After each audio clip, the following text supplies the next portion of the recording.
OET, IELTS, PT, German, Needus Academy.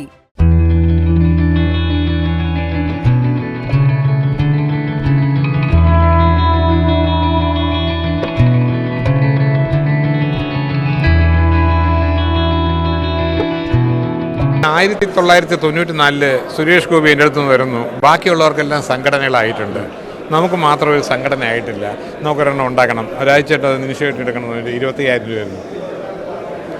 10,000 രൂപ ഞാൻ ഇടുന്നു, 10,000 രൂപ ഗണേഷ് കുമാർ ഇടുന്നു.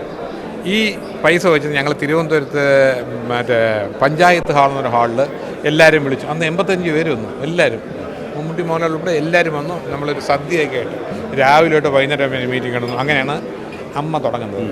അമ്മ തുടങ്ങിയപ്പോൾ അതിൻ്റെ സംഘടനയുടെ ഒന്നാം നമ്പർ അംഗത്വം സുരേഷ് ഗോപിയും, അംഗത്വത്തിന് 2ാം അംഗത്വം എടുത്തിരിക്കുന്നത് ഗണേഷ് കുമാർ, KB ഗണേഷ് കുമാറും, 3ാമത്തത് ഞാൻ, മണിയമ്പിൾ രാജു. അങ്ങനെ ഈ സംഭവം തുടങ്ങി. നമ്മൾ തുടങ്ങിയപ്പോൾ തന്നെ നമ്മൾ സജീവമായിട്ട് എല്ലാവരും കൂടെ കൂടി ഒരു ഷോ ചെയ്യണമെന്ന് ആവശ്യപ്പെട്ടു. ഞാൻ തന്നെ പറഞ്ഞു നമുക്കൊരു ഷോ ചെയ്യാമെന്ന് പറഞ്ഞിട്ട് നമ്മളത് സംഘടിക്കുന്നു. ഗാന്ധിപതി ബാലൻ, പാവം നമ്മൾ വിട്ടുപോയി, ഗാന്ധിപതി ബാലൻ ആ ഷോ ഏറ്റെടുക്കുന്നു. അങ്ങനെ തിരുവനന്തപുരം, എറണാകുളം, കാലിക്കറ്റ് 3 ഷോ നമ്മൾ നടന്നു. 3 വൻ വിജയം. അതാണ് ശരിക്കും പറഞ്ഞാൽ അമ്മയുടെ ആദ്യത്തെ ഫണ്ട്. ശരിക്കും പറഞ്ഞാൽ അമ്മയുടെ ആദ്യത്തിൽ ഗാന്ധിപതി ബാലൻ്റെ ഒരു പടം ഇടേണ്ടതാണ്, വയ്ക്കേണ്ടതാണ്. അങ്ങനെ ചെയ്ത സേവനമാണ്. അതിൽ നിന്ന് നമുക്ക് അതിൻ്റെ ഒരു കാര്യം, ആ ഷോ ഗംഭീര ഷോ ആണ്. അമിതാഭ് ബച്ചൻ വന്നിരുന്നു, കമലഹാസൻ, വലിയ ഷോ ആയിരുന്നു.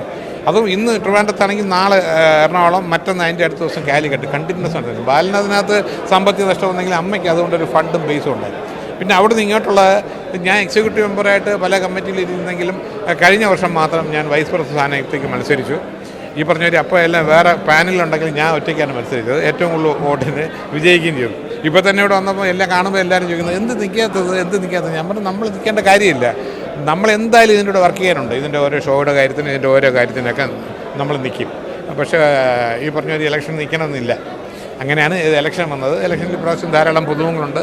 നോക്കട്ടെ, അമ്മയുടെ കാര്യങ്ങൾ ആരൊക്കെ വിചാരിച്ചാൽ നിയന്ത്രിക്കാൻ പറ്റുന്ന അംഗങ്ങൾക്ക് പൂർണ്ണ ബോധ്യമുണ്ട്. ഞാൻ പോലും ഇപ്പോൾ ഒരാൾ നമ്മൾ 3,000 രൂപ കൊടുക്കുകയാണ്, എനിക്ക് വോട്ട് ചെയ്യണമെന്ന് പറഞ്ഞ് കൊടുക്കുകയാണ്. പക്ഷേ അവൻ അവിടെ 3,000 രൂപ മനസ്സിൽ അവിടെ ചെല്ലുമ്പോൾ, ഇതല്ല മറ്റേ നാട്ടിലേത്, അവിടെ ചെല്ലുമ്പോൾ അവൻ്റെ മനസ്സാക്ഷിയുണ്ട്. ഇവിടെ നിന്ന് ജയിച്ചാൽ ഈ നാട്ടിന് ഗുണം, അല്ലെങ്കിൽ നമുക്ക് എല്ലാവർക്കും ഗുണമുള്ള ഒരാളാണ്. നമുക്ക് പൈസ എന്നാണോ മറ്റേ ആളാണോ? മറ്റേ ആൾ വന്നാലും നന്നാവില്ല, ആരറിയാൻ വേണം അയാൾ മറ്റേ ആൾക്ക് വോട്ട് ചെയ്യുള്ളൂ. 3,000 രൂപ വാങ്ങിച്ചൊന്നും അങ്ങനെ വിലക്കെടുത്തൊന്നും ഇലക്ഷൻ ചെയ്യാൻ പറ്റില്ല. ചെയ്യുന്നവരുണ്ടായിരിക്കും ഒരു ചെറിയ പെർസെൻറ്റേജ്. അപ്പോൾ അമ്മയിലിപ്പോൾ ഒരു എന്താ പറയുക, ഇപ്പോൾ അംഗങ്ങൾ കൂടി. അന്ന് നമ്മൾ തുടങ്ങുമ്പോൾ 110 പേരായി. അങ്ങനെ കൂടി ഇപ്പോൾ ഏതാണ്ട് 400-ന് മുകളിലായില്ലായിരുന്നു. 506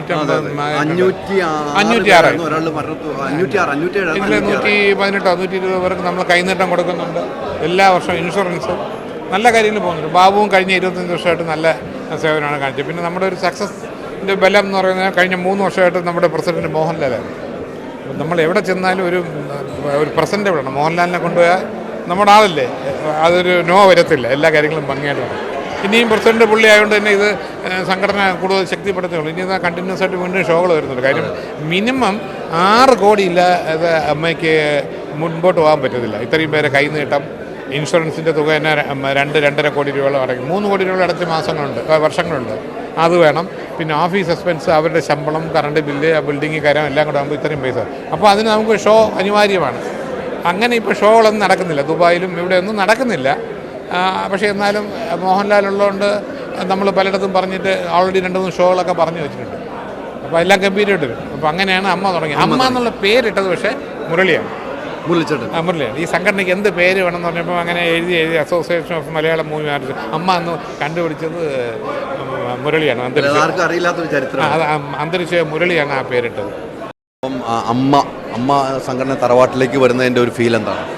എപ്പോഴും സന്തോഷമാണ്. എനിക്ക് കഴിഞ്ഞ ലാസ്റ്റ് ടൈം വരാൻ കഴിഞ്ഞില്ല.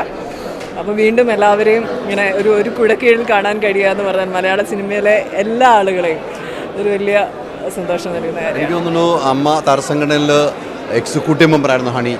കഴിഞ്ഞതിൻ്റെ മുമ്പത്തെ വർഷം എക്സിക്യൂട്ടീവ് മെമ്പറായി, ഒരു തവണ എക്സിക്യൂട്ടീവ് മെമ്പറായി നിന്നാണ്. അപ്പം ആ പ്രവർത്തനമൊക്കെ, അമ്മയുടെ പ്രവർത്തനങ്ങളൊക്കെ അറിയാം. ഇനി പുതിയ സംഘടനയിലെ ഭാരവാഹികൾ പറയാം, അവരോട് ഒരു ഉപദേശം എന്നല്ല രീതിക്കല്ല ഞാൻ പറയുന്നത്. ഹണിയൊക്കെ ചെയ്ത പ്രവർത്തനങ്ങളൊന്ന് ഞാൻ എന്ത് ചെയ്തു എനിക്ക് തന്നെ അറിയില്ല, വെറുതെ പണി മേടിച്ച് തരാനായിട്ട്. ഇല്ല, അവർക്ക് ഓൾ ദ വെരി ബെസ്റ്റ്. ഏറ്റവും നല്ല ആളുകൾ തന്നെ ആ സ്ഥാനത്ത് വരട്ടെ എന്ന് ആഗ്രഹിക്കുന്നു, ആശംസിക്കുന്നു. എല്ലാവർക്കും, വിന്നേഴ്സ് ആകാൻ പോകുന്ന എല്ലാവർക്കും ഇപ്പം തന്നെ വിഷസ് പറയുന്നു. Jain school of film and media studies presents അമ്മയോടൊപ്പം movie world media. Powered by myG future, India's #1 language academy, Needhu's Academy.